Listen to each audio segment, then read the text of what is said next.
عشق رسول صلی اللہ علیہ وسلم کی جامع تعریف کیا ہے؟ قرآن نے جو لفظ استعمال کیا وہ محبت ہے. یعنی محبت کا مطلب یہ ہے کہ ہم اپنے پیغمبر کو عزیز رکھتے ہیں، ان کے حکم کو عزیز رکھتے ہیں. یہ بالکل ایک عقلی نوعیت کی چیز ہے. جب آپ پر یہ واضح ہو جاتا ہے کہ آپ کسی شخصیت کو ایک اہمیت دے رہے ہیں یا کسی چیز کو اہمیت دے رہے ہیں، جیسے ہماری وطن کے ساتھ محبت ہے، ماں باپ کے ساتھ محبت ہے، اعزاء اقربا کے ساتھ محبت ہے، تو اس کے لیے عشق کا لفظ تو موضوع ہی نہیں ہے. محبت کا لفظ جو قرآن نے استعمال کیا ہے وہی استعمال کرنا چاہیے. اور محبت کا مطلب ہے عزیز تر رکھنا. جب ایک طرف اللہ کے پیغمبر کا کوئی حکم ہو، دوسری طرف ہماری کوئی خواہش ہو، ہماری کوئی تمنا ہو، ہمارے اعزاء اقربا کی کوئی خواہش ہو، تو ہم اللہ کے رسول کی بات کو ترجیح دیں. یہ محبت ہے جس کا تقاضا ہم سے اللہ تعالیٰ نے بھی کیا ہے، اللہ کے پیغمبر نے بھی کیا. میرا کوشچن یہ ہے کہ نبی کریم صلی اللہ علیہ وآلہ وسلم کو حضرت موسیٰ اور حضرت عیسیٰ کی طرح واضح معجزات عطا کیوں نہیں کیے گئے؟ اس کا جواب خود قرآن مجید نے دے دیا ہے کہ معجزات کسی مقصد سے دیے جاتے ہیں. یعنی معجزات ایسے نہیں دیے جاتے.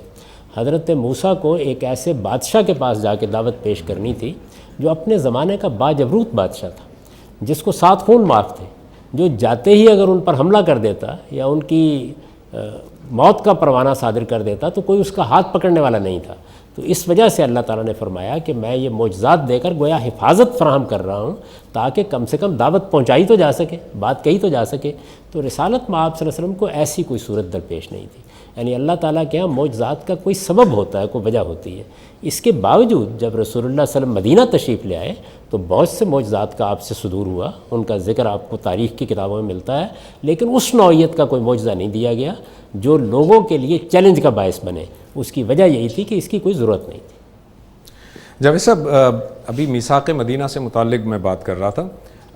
میثاق مدینہ میں نبی اکرم صلی اللہ علیہ وسلم نے وہاں پر یہودیوں سے معاہدے بھی کیے اور ان کو اس بات کی آزادی تھی کہ وہ اپنے مذہب کے مطابق جیسے چاہیں وہ عبادت کریں.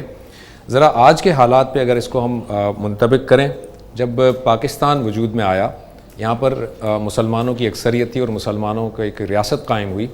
قائد اعظم محمد علی جناح نے بھی یہ کہا کہ یہاں پہ جو ہندو ہیں، جو عیسائی ہیں، وہ اپنے اپنے مذہب کے مطابق اس پر عمل کر سکتے ہیں.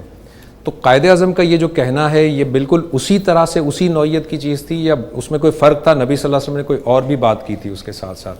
نہیں، دیکھیے یہ تو ایک بالکل عقلی طور پر مسلم بات ہے کہ جہاں پر بھی کسی مذہب کے پیروکار رہتے ہوں گے تو آپ کو ان کو برابر کے شہریوں کی حیثیت سے دیکھنا ہوگا.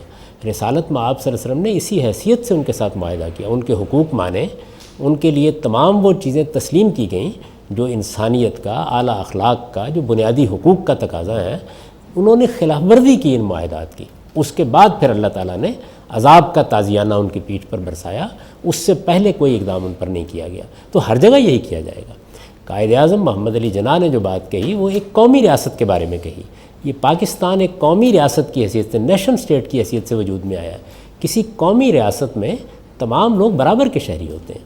یہاں اگر کوئی مسیحی ہے، کوئی ہندو ہے، کوئی بدھ مت کا پیرو ہے، وہ سب برابر کے شہری ہیں. یعنی ان میں اور مسلمانوں میں شہریت کے حقوق کے لحاظ سے کوئی فرق نہیں ہے. کوئی فرق کرنے کا بھی ہم کو حق نہیں ہے.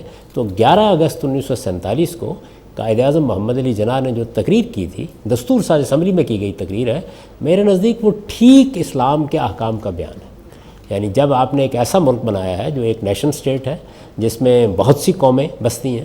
اس زمانے میں تو مغربی اور مشرقی پاکستان تھا، اور مشرقی پاکستان میں 20% کے قریب ہندوؤں کی اور دوسری قوموں کی آبادی تھی، یعنی دوسرے مذاہب کے ماننے والوں کی آبادی تھی. مغربی پاکستان میں بھی ایک بڑی تعداد ہندوؤں کی موجود تھی. قائد اعظم کے ساتھ بہت سے دوسرے مذاہب کے لوگوں نے جدوجہد کی تھی. آپ جانتے ہیں کہ ان کی کابینہ میں بھی غیر مسلم شامل تھے.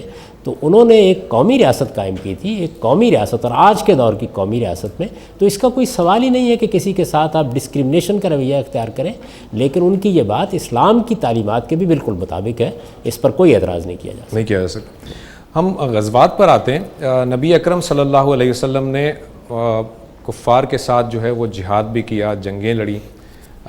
یہ جو غزوات ہوئے، جو جنگیں ہوئیں، ان کے بنیادی طور پر اگر ہم دیکھیں تو وہ یا تو مدافعانہ طور پر کیا گیا، اپنے ڈیفنس میں کیا گیا، یا کسی فتنے کے استحصال کے لیے کیا گیا. کیا ایسا نہیں ہوا ہے غزوہ بدر میں خاص کر کے کہ وہاں پر کفار کی طرف سے تو اقدام نہیں کیا گیا تھا، وہ تو وہاں سے شام کا ایک لشکر آ رہا تھا، وہ تجارتی سامان لے کر آ رہا تھا، اور حملہ تو مسلمانوں نے کیا، تو ہم یہ کیسے اس کو کہیں گے کہ یہ ڈیفینسو تھا، آفینسو نہیں تھا؟ نہیں، ایسا بالکل نہیں ہوا. دیکھیے ایک قافلہ آ رہا تھا، قافلے کے بارے میں ان کے ہاں یہ خبر گرم کر دی گئی کہ مسلمان شاید اس پر حملہ کرنے والے ہیں. مسلمانوں کا ایسا کوئی ارادہ نہیں تھا. قرآن مجید نے اس کی تردید کر دی ہے.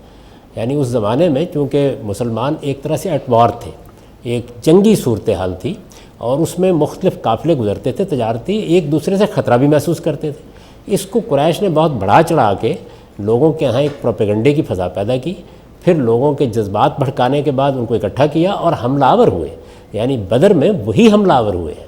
مدینے سے کوئی 80 کلومیٹر کے فاصلے پر یہ سارا مارکا ہوا ہے. ایسا نہیں کہ مسلمان گئے اور انہوں نے جا کے حملہ کر دیا، ان کے حملے کو بھی روکا ہی گیا ہے. اور یہ حملہ انہوں نے قافلے کی بربادی یا قافلے پر غارت گری کا بہانہ بنا کے کیا. حملہ آور وہی ہوئے. تو رسالت مآب صلی اللہ علیہ وسلم نے یہاں بھی مدافعت کی، لیکن اللہ تعالیٰ نے یہ چونکہ فیصلہ کر لیا تھا کہ اب ان کو سزا دینی ہے، تو اس وجہ سے اس کو یوم الفرقان قرار دے دیا گیا، اور اللہ تعالیٰ نے فرمایا کہ اب ان کے ساتھ مقابلہ ہوگا، اور ان کی ساری لیڈرشپ ختم کر دی گئی. تو یہ اللہ کے گویا عذاب کی پہلی قسط تھی جو بدر میں ان کے اوپر نازل ہو گئی. اس کا سبب وہ خود ہی بنے، خود ہی حملہ آور ہوئے. ایسا نہیں ہوا کہ مسلمانوں نے جا کے مکے پہ حملہ کر دیا. اور اسی طرح جتنے بھی غزوات ہوئے اور جو سرایہ ہوئے، آپ نے جتنی بھی جنگی مہم بھیجی مختلف قبیلوں کی طرف، وہ بھی سارے کے سارے ڈیفینسو ہی تھے؟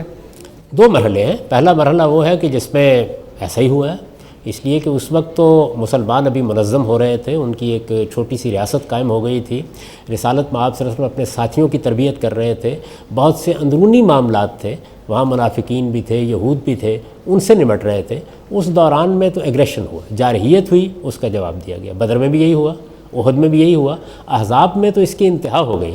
یعنی 25,000 کے قریب لوگ ادھر ادھر سے جمع کر کے ایک بڑا لشکر مدینے پر حملہ آور ہو گیا، جس کا مقابلہ ہی ممکن نہیں تھا. چنانچہ آپ کو معلوم ہے کہ پھر ایک بڑی خندق کھودی گئی اور اس طرح سے دفاع کیا گیا. تو یہ تو سب مدافعانہ جنگیں ہیں جتنی بھی ہیں. لیکن پھر وہ مرحلہ آ گیا کہ جس کے بعد اللہ تعالیٰ نے عذاب کا اعلان کر دیا. اس عذاب کی نوعیت میں پھر چونکہ یہ طے تھا کہ اب اس قوم کو قتل عام کی سزا دی جائے گی، اس کے لیے سرایہ بھیجے گئے، اس کے لیے بعض اقدامات ہوئے. اسی ذیل کا وہ اقدام ہے جس کا سورہ توبہ ذکر کرتی ہے. پہلے مرحلے میں ایسا کچھ نہیں ہوا. جاوید صاحب، ہم دیکھتے ہیں کہ نبی اکرم صلی اللہ علیہ وسلم نے اسپیشلی اس وقت جب صلح حدیبیہ ہو گیا تھا اور آپ کو کفار کی جانب سے یہ ایک ایشورنس مل گئی تھی کہ وہ حملہ اب نہیں کریں گے، آپ نے مختلف جو ریاستیں تھیں ان کو خطوط بھی لکھے، دین کی دعوت پہنچائی. اور پھر ہم دیکھتے ہیں کہ جو اس دعوت پر آمادہ نہیں ہوئے ان کے خلاف پھر صحابہ نے پھر جنگیں بھی کی.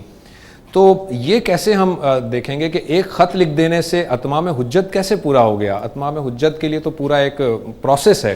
آپ نے خط لکھا، انہوں نے دعوت قبول نہیں کی، اور اس کے بعد جو ہے وہ جنگی مہم بھیج دی گئی. نہیں، یہ ایسا نہیں ہوتا. دیکھیے اللہ کا رسول، پہلے تو اس کو سمجھ لیں، عام آدمیوں کے لیے یہ اصطلاح ذرا مشکل ہوگی. اتمام حجت کا مطلب یہ ہے کہ اللہ تعالیٰ اپنے رسول کے ذریعے سے حق کو، صحیح بات کو، اپنے دین کو اس درجے واضح کر دیتے ہیں کہ دنیا ہی میں پھر عذاب اور ثواب کا فیصلہ ہو جاتا ہے. اس کو کہتے ہیں اتمام حجت ہو گیا.